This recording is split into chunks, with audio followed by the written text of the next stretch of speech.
Assalamualaikum warahmatullahi wabarakatuh. Bertemu kembali dengan saya Advokat Hermansyah. Apa kabar? Dalam Advokat Hermansyah Channel. Terima kasih yang sudah like dan subscribe channel ini. Kali ini kita akan edukasi tentang perceraian, sebagaimana permintaan dari sahabat YouTube. Nah, perceraian di sini ya dibagi dua, di mana undang-undang mengaturnya perceraian secara Islam ya atau Muslim dan non Muslim. Kalau secara Muslim ini kan mengacunya kepada pengadilan agama. Namun kalau non Muslim itu selain Islam itu Kristen, Hindu, Buddha, Konghucu itu yang lainnya itu masuk ke pengadilan negeri. Sebagaimana Undang-Undang Nomor 1 1974 dan pasal 2 Peraturan Pemerintah Nomor 2 Tahun 1975. Nah, jadi kalau pendaftaran tentang pernikahan ya kemudian perceraian secara Islam itu mengacunya kepada KUA, kemudian jika di luar agama Islam itu mengacunya kepada Disdukcapil. Nah, kita hari ini akan membahas tentang bagaimana perceraian secara non Muslim. Mengacu kepada undang-undang, gugatannya diajukan melalui pengadilan negeri, ya sama, pengadilan negeri masuk dalam gugatan perdata. Nanti juga hukum acaranya adalah hukum perdata. Sehingga mengacu kepada hukum perdata, gugatan diajukan di mana domisili tergugat. Jadi apabila misalnya istri menggugat suami, suaminya contoh istrinya di Jakarta, suaminya di Medan, maka gugatannya diajukan di Medan. Begitu juga kalau suaminya berada di Medan, istrinya ada di Jakarta, maka gugatannya diajukan Pengadilan Negeri Jakarta. Jadi, gugatan diajukan di mana domisili tergugat.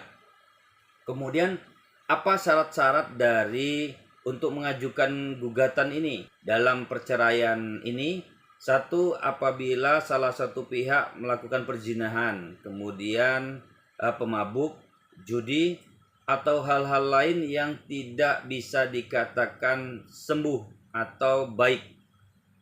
Ya, kedua, salah satu pihak melakukan KDRT. Ya, ketiga, salah satu pihak dikenakan pidana 5 tahun. Jadi sekarang pidana 5 tahun ini sudah bisa dijadikan alasan untuk mengajukan gugatan perceraian.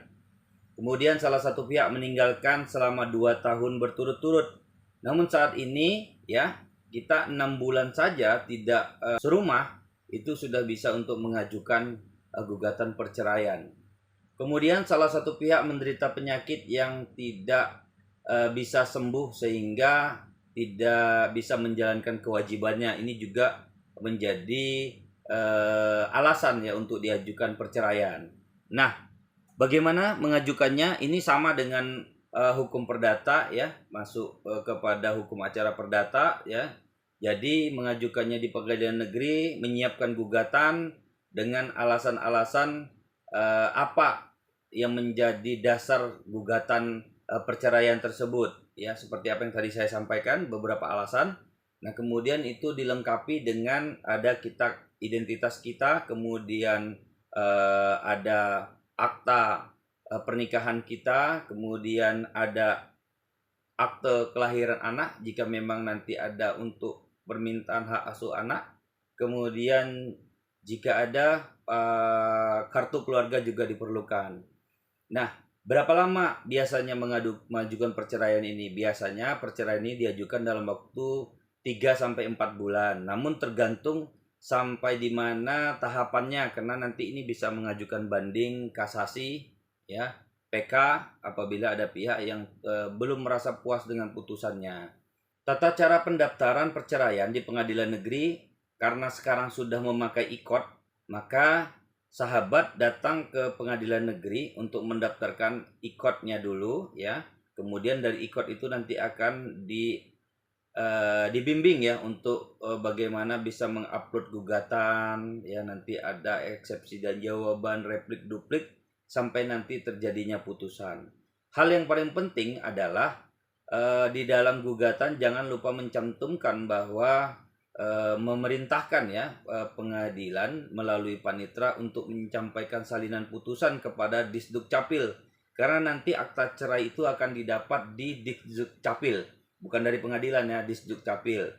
Nah, setelah ada putusan yang berkekuatan hukum tetap, di sini adalah kedua belah pihak tidak lagi melakukan upaya. Nah, jadi dia sudah berkekuatan hukum tetap. Nah, itu nanti akan diberikan kepada Disduk Capil. Nanti ada pengantar juga yang sahabat bisa ambil, ada pengantar, kemudian ada salinan putusan, dilengkapi dengan KTP, dilengkapi dengan berkas-berkas yang saya sampaikan tadi. Itu sahabat bisa ke Disduk Capil. Nanti Disduk Capil akan mengeluarkan surat akta perceraian sahabat. Jadi tata cara ini harus diikuti ya. Yang paling jangan dilupakan adalah di dalam gugatan sahabat harus mencantumkan bahwa salinan putusan harus diberikan kepada Disduk Capil, agar nanti sahabat mempermudah sahabat untuk mengambil salinan putusan dan pengantar untuk bisa mengambil akta cerai yang nantinya dikeluarkan oleh Disduk Capil.